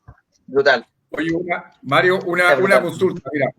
A propósito justamente de tu libro, ¿por qué resulta importante esto? Resulta importante la lectura del pasado a propósito de lo que está pasando hoy en Chile. ¿Cuáles son los elementos, las directrices que aparecen en tu libro que parecieran que son como reiterativas para estos tiempos, ¿no? Estos tiempos, el paro de los camioneros, agosto, la Armada, la derecha tensionada? Bueno, pareciera que han pasado 50 años y ahí están, pareciera que están todos los elementos que tú das cuenta en tu libro, pareciera que hoy aparecen nuevamente, ¿o no? Bueno, yo creo que es muy importante todo lo que va a pasar en estos días, lo que está pasando, de recordar el europeo. No solo Allende, porque evidentemente Allende fue el líder de un gran movimiento de masas que construyeron generaciones de luchadores políticos y sociales en Chile. Y eso tiene un gran valor. La historia de la izquierda chilena es una historia llena de espinas, pero llena también de rosas, con una historia memorable que hay que recordar siempre y que hay que enseñar a esos jóvenes que salieron a las calles en octubre. También lo hicieron aquí en Madrid, jóvenes chilenos que iban a la Puerta del Sol a protestar contra la represión. Ellos tienen que entender que son parte de una cosa que en España utilizamos mucho, la expresión de un hilo rojo. Es decir, desde Arcos y Bilbao hay una histórica que no empezó ni hoy, ni hace una semana, ni hace 50 años. Esa continuidad histórica tiene que llevar primero a sentirnos orgullosos de aquellos compañeros y compañeras que fueron capaces de algo que ha quedado en la historia, que fue conquistar el gobierno limpiamente. Aquella noche en Santiago no se rompió un vidrio.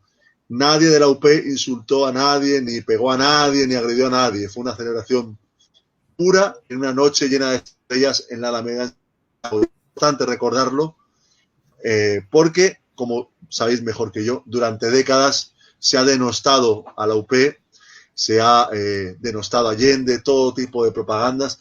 Ha sido inútil todo ese esfuerzo de la dictadura de Pinochet, todo el esfuerzo de la época de la concertación, de decir que si Allende quiso construir el socialismo en minoría, no buscaba los acuerdos, buscó el acuerdo hasta la última noche de su vida para salvar la democracia.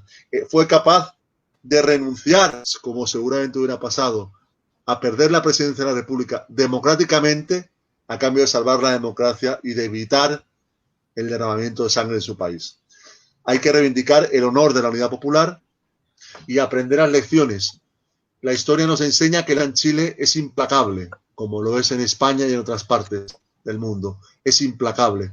Siempre va a tener más medios, más instrumentos para defender sus privilegios, pero ahora hay una oportunidad histórica conseguida gracias a las movilizaciones a partir de octubre pasado, que es abrir un proceso constituyente, pensar colectivamente, democráticamente, que los pilares de la sociedad chilena, por primera vez, democracia, con serenidad, no es el apocalipsis, señores, no les vamos a quitar ni los fondos, ni las casas, ni los autos. Queremos debatir, ustedes, me imagino, qué país queremos, ¿no? Y aprender de la historia. La izquierda, en el periodo de la Unidad Popular, también sufrió desgarros importantes. La UP se tensionó mucho el año 73. Allende estaba en clara minoría en su partido. Hubo irresponsabilidad, hubo falta de disciplina. Los procesos revolucionarios desatan subjetividades comprensibles en los pueblos, pero eso es difícil de manejar desde un gobierno como el de Allende dijo siempre que jamás aplastaría una marcha, una ocupación de tierras, etcétera, ¿no? Por tanto, yo creo que aprender las lecciones que nos entrega la UP, que es la lección de la unidad, de la perseverancia, de la constancia, todo lo entiende, tú lees el programa de la UP y lo entiendes. La claridad, la explicación, la pedagogía con el pueblo, porque es una tarea urgente para lo que se viene a partir de ya, de un mes y medio. Está ahí el futuro de Chile. Si no ganamos el plebiscito, estamos fregados. Oye, Hugo, yo estoy convencido Sí. además que Chile es la capital del neoliberalismo, es más neoliberal que Europa, es más neoliberal que Inglaterra, es más neoliberal que Estados Unidos. Si ganamos en Chile, Claro. capaz que hasta la República gane en España y terminemos con el reinado y la monarquía fascista y corrupta y la Constitución del 78 dejada por Franco. Así que capaz que si agarramos el vuelito en Chile, ¡pum!, dejamos la Tercera República instalada en España, Mario. Oye, pero Ojalá. fíjate que estamos llenos de elecciones, estamos elecciones en noviembre en Estados Unidos, elecciones también Febrero, Ecuador. en Ecuador, en Bolivia en Ah. octubre, así que puede que varios países agarremos vuelitos juntos, así que estamos ahí confiados de que este año sea un año que permita retomar el destino de los pueblos en sus manos. Mario, te queremos agradecer la invitación, es decir, que hayas aceptado esta invitación al diálogo con nosotros.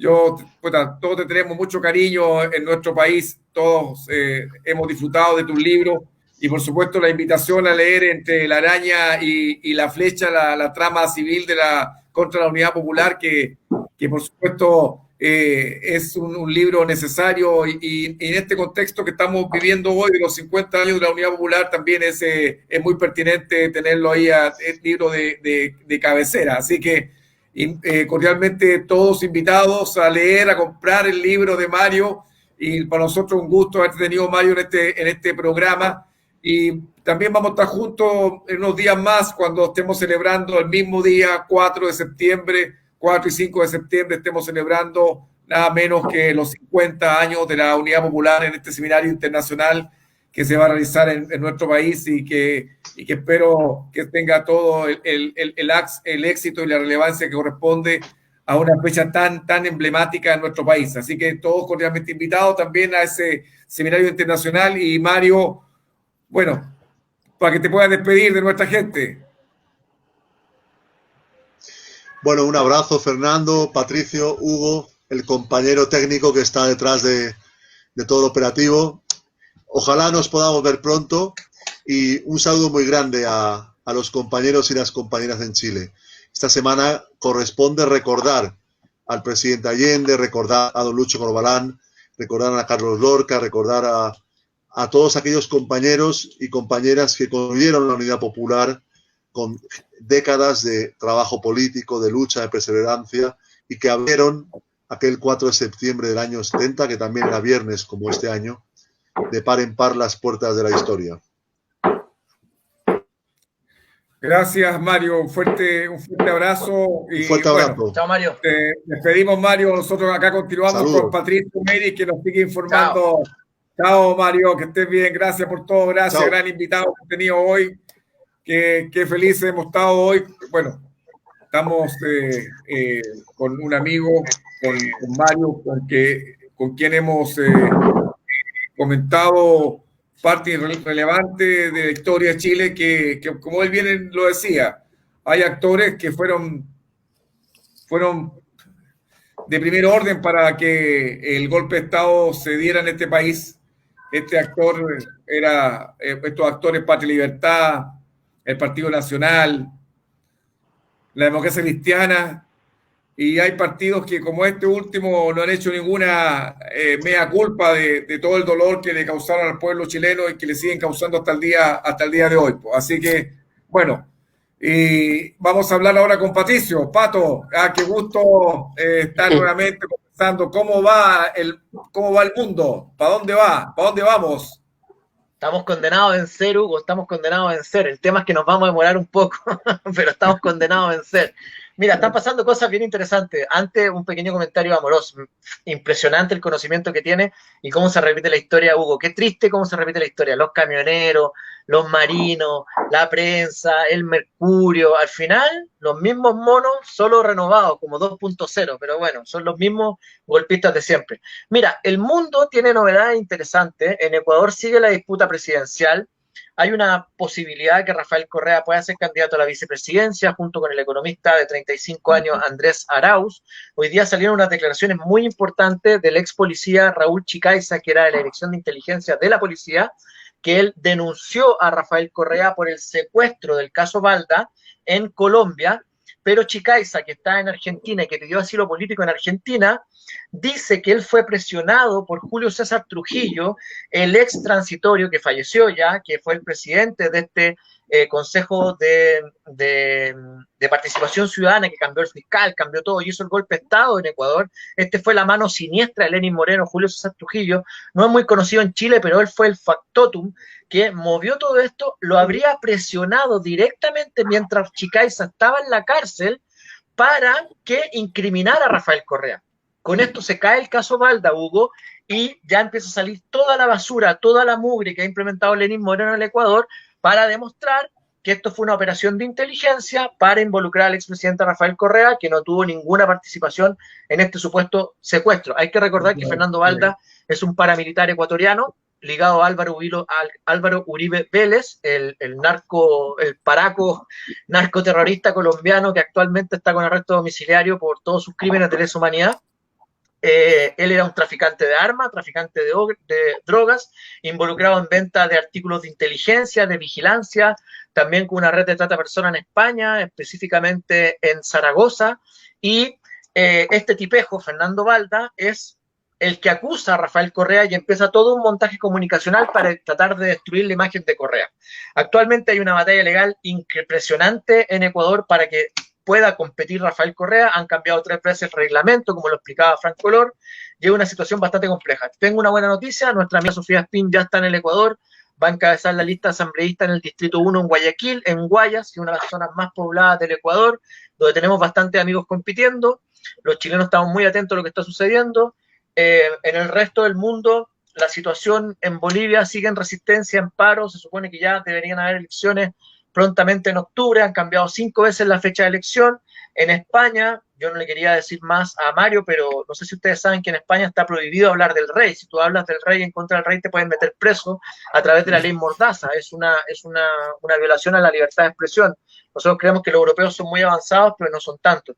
Recién hace unos días atrás se conoció el paradero del rey Juan Carlos, que se le permitió salir del país, aunque está involucrado en cientos de casos de corrupción, y se empieza a articular una resistencia global en contra de estos modelos neoliberales y ya empieza a salir la verdad, por lo menos en el caso ecuatoriano, de lo que está sucediendo y que fue este montaje en contra de Rafael Correa. ¿Cuál es el problema? Que no le permiten inscribirse, porque incluso Rafael Correa viajó a Francia, volvió a Bélgica y ahora está en proceso de cuarentena, y exigen una cosa que no existe en la Constitución, que tenga que ir a aceptar la candidatura a una sede diplomática para que lo tomen detenido, lo metan preso y de esa forma no pueda inscribirse como candidato. Se intentó inscribir su hermana Pierina Correa a través de un poder especial, pero esto no lo está permitiendo el CNE, donde sigue provocando un golpe de Estado permanente en el Ecuador. Ya van más de 30.000 fallecidos por coronavirus, hubo 30.000 en el Ecuador, y la cifra de contagios sigue aumentando. Es una situación realmente caótica. Pato, sí, Fernando. Pato, ¿y qué plazo tiene para inscribirse Rafael y su candidatura? El expresidente Rafael Correa debería inscribirse ya ahora, o sea, está en la inscripción ahora, el plazo cierra el 18 de septiembre, ellos ya se inscribió a través de un poder, pero todavía no lo aprueba el CNE, el Consejo Nacional Electoral. En caso de que no sea Rafael Correa el vicepresidente, lo más probable es que sea Carlos Rabascal, un ingeniero comercial, excomunicador, tuvo programas de televisión en Ecuador, alguien muy querido, cercano a la Revolución Ciudadana, junto con Andrés Arauz. Otro proceso que sucedió en Ecuador frente a que pueda volver Rafael Correa, la derecha por primera vez, creo, que es como decir la UDI, y Lasso, que es como decir Piñera, se unen y van a competir en una lista unitaria por primera vez. Esto no había pasado en el Ecuador desde hace 20 años atrás, que la derecha no gana legítimamente las elecciones, y hoy se unieron. Declinó la candidatura de Cristina Reyes, una joven de 39 años, que era la candidata del Partido Social Cristiano. Los socialcristianos tenían a Febres Cordero, que Febres Cordero para muchos fue el dictador que tuvo el Ecuador y que era muy amigo de Ronald Reagan el año 84, 85, en esa época. Y tuvo también algunos desaparecidos, torturados y la violencia política que conocemos de parte de la derecha.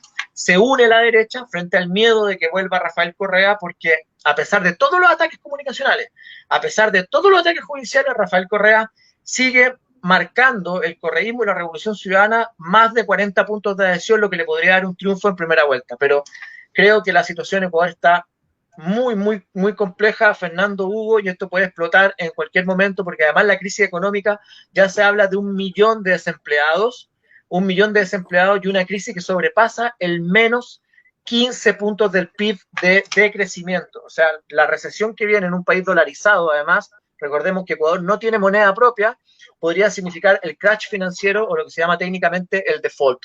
Eso es lo que les puedo contar de Ecuador y el resto del mundo, mi querido Hugo y Fernando. Oye, Pato, ¿y qué sabe? Los otros días leíamos que había una propuesta de ahí de un general norteamericano que creía que la solución de la confrontación China-USA era por un bloqueo. Es decir, lo que están iniciar un bloqueo de materias primas a China para que no pueda generar sus propios chips, no pueda generar su propia industria tecnológica. Y incluso ya habrían partido algunos portaaviones, submarinos norteamericanos para bloquear China. Es decir, imagínate la pretensión de este país miserable de Norteamérica de ir a bloquear a China. Es decir, imagínate la pretensión que tienen. Y por supuesto también Venezuela denunció de que también estaban a través de Colombia, estaban planificando otra intervención, un intento de invasión de Venezuela, que es la única salida que está viendo Trump para eventualmente ser elegido, iniciar una guerra, y lo más cercano que tiene es Venezuela. Mira, es interesante lo que plantea Hugo, porque esta semana fue muy noticiosa desde esa perspectiva. Lo primero que decir es que China está tratando de implementar el 5G en el mundo, la tecnología 5G, que la tienen ellos, los gringos no quieren que ellos apliquen el 5G, y Donald Trump, como un mono con navaja, o en la mañana se despierta pacífico, en la noche se despierta algo alborotado y ya quiere declarar la guerra a todo el mundo, ha iniciado un combate brutal en contra de las aplicaciones de los chinos, por ejemplo TikTok, que es algo súper famoso entre los jóvenes que lo utilizan para cantar y es una aplicación muy entretenida, pero la gente dice, ¿por qué Donald Trump ataca TikTok? Porque Donald Trump no quiere atacar TikTok como aplicación, lo que quiere atacar es la implementación del 5G como tecnología, porque está convencido que si los chinos manejan el 5G y llega a Europa principalmente, que es como el patio trasero de Estados Unidos en contra de Rusia, eso le significaría perder la hegemonía. El segundo componente importante es la lucha aeroespacial. Donald Trump y Estados Unidos han declarado el universo, escucha bien esto, el universo como un territorio de ellos, donde solo ellos pueden tener tecnología aeroespacial. El señor Vladimir Putin, nuestro amigo Vladimir Putin, le dijo, un momento, el universo es de todos, no se vayan a meter para allá, nosotros también tenemos tecnología aeroespacial. Otra situación muy compleja, Hugo, además del tema chino, es lo que está pasando en Bielorrusia. En Bielorrusia hay un incremento de la tensión y Vladimir Putin salió a denunciar la injerencia norteamericana de los medios de comunicación frente a este régimen que había ganado por más del 70% de los votos. Hay una serie de críticas en Europa en contra de los bielorrusos, pero nadie habla, por ejemplo, de los regímenes fascistas que hay en Ucrania y en otros sectores de Europa del Este que son controlados por Estados Unidos. Estados Unidos está moviendo todas sus fichas en contra de los chinos, en contra de los rusos, en contra de los iraníes y en contra de los venezolanos, principalmente porque Estados Unidos internamente está explotando. Hoy Donald Trump hizo declaraciones muy complejas donde llamó a sus partidarios como patriotas, cuando hay imágenes de hace 3 días atrás donde uno de sus patriotas agarró una metralleta y mató no sé cuántos norteamericanos defendiendo su derecho a la supremacía blanca. Es un país que está al borde de un conflicto social y amenazó nuevamente con sacar a la Guardia Civil a las calles en contra del movimiento Black Lives Matter, que es la defensa de no al racismo y todas las protestas dadas por el asesinato de descendientes afroamericanos o afroamericanos en Estados Unidos. Entonces Donald Trump no logra encontrar el camino y empieza a amenazar a todo el mundo. Efectivamente hay un plan desde Duque donde se siguen sumando los asesinatos en Colombia de dirigentes sociales. Solo la semana pasada murieron 49 jóvenes, Hugo, en Colombia, asesinados por el ejército, por los paramilitares, y nadie dice nada. Creo que lo que va al año van más de 700 muertos en Colombia. Han habido protestas, también hubo una protesta en Ginebra a favor de Jorge Glass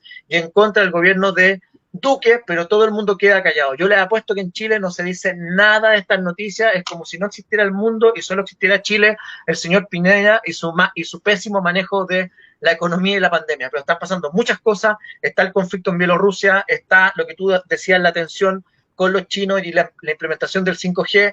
Lean sobre el tema del TikTok porque es fascinante, es cómo Donald Trump trata de cerrar una aplicación.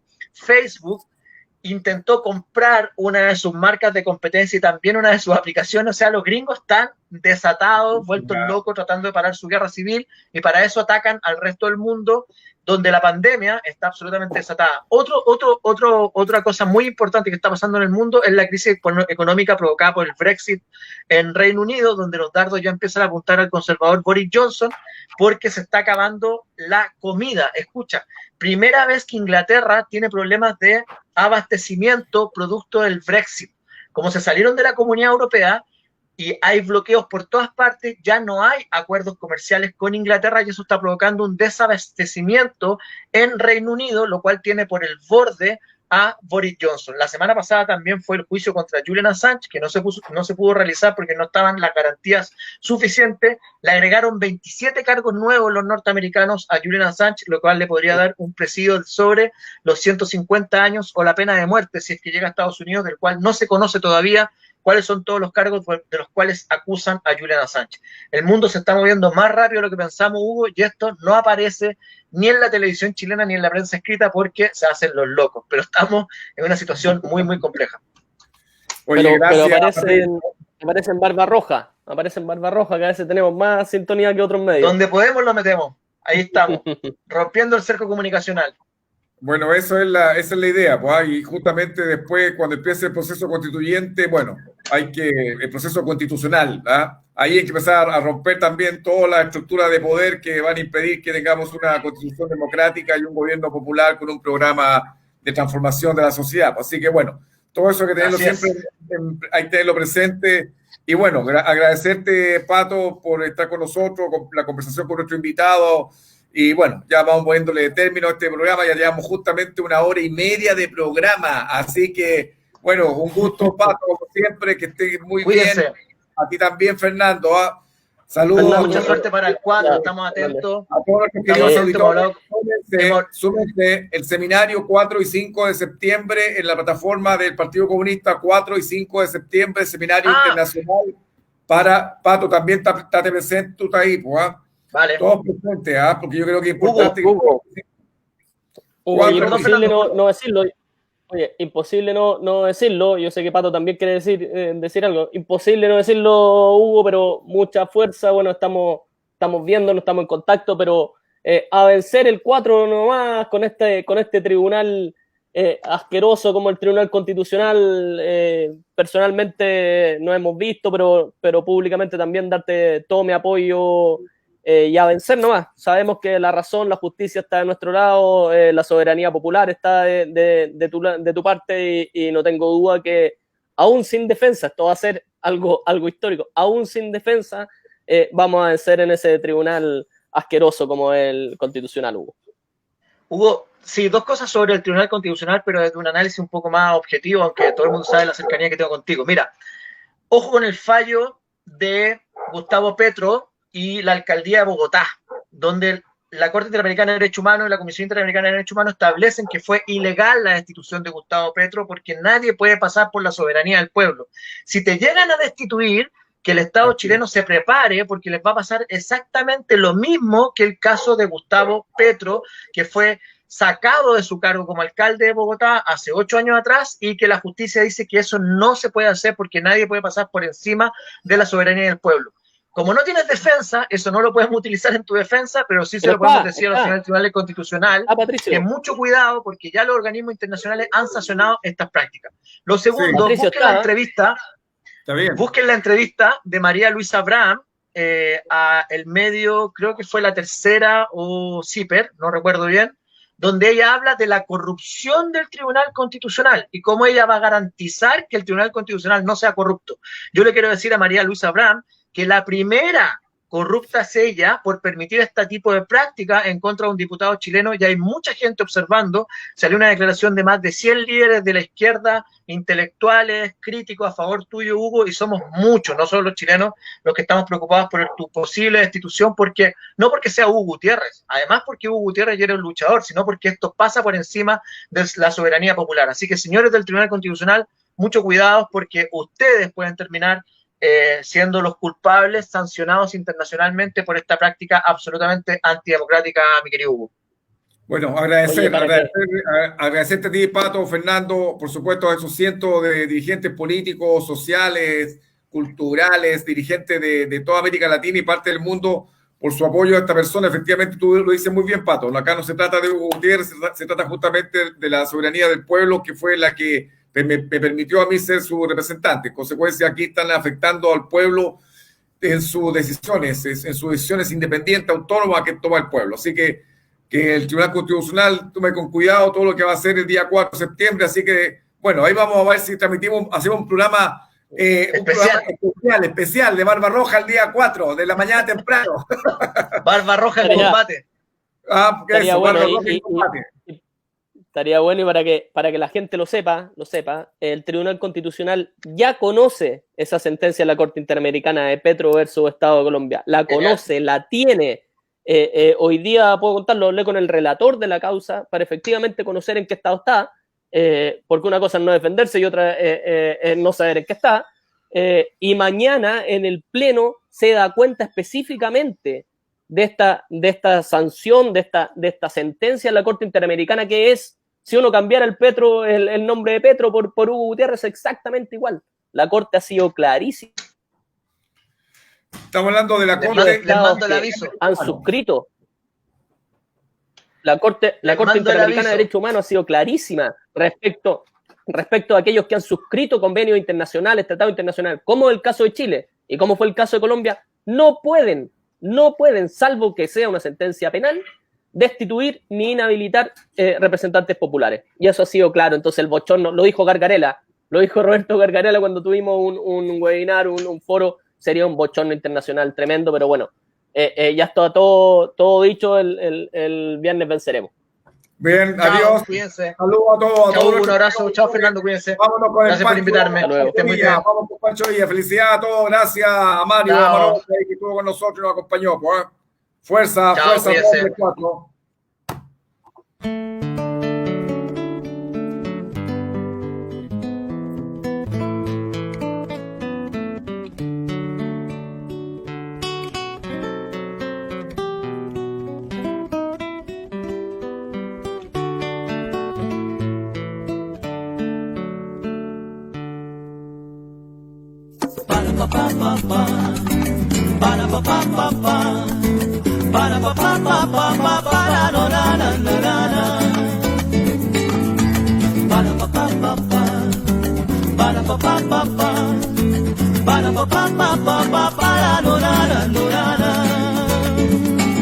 Cansados de su agónica miseria, van tomados de la mano los que con derecho a nada cargaron con la cruz y con el látigo, cayéndoles con furia de alguacil y de sotana.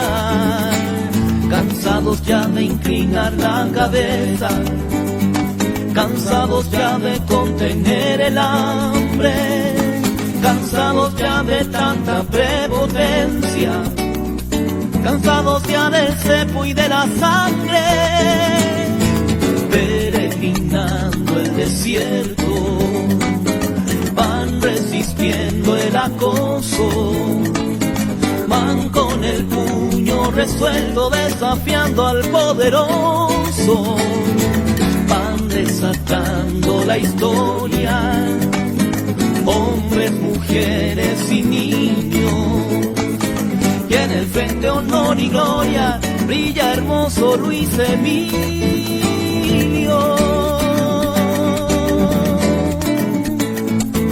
Para pa pa pa pa para lorara y lorara,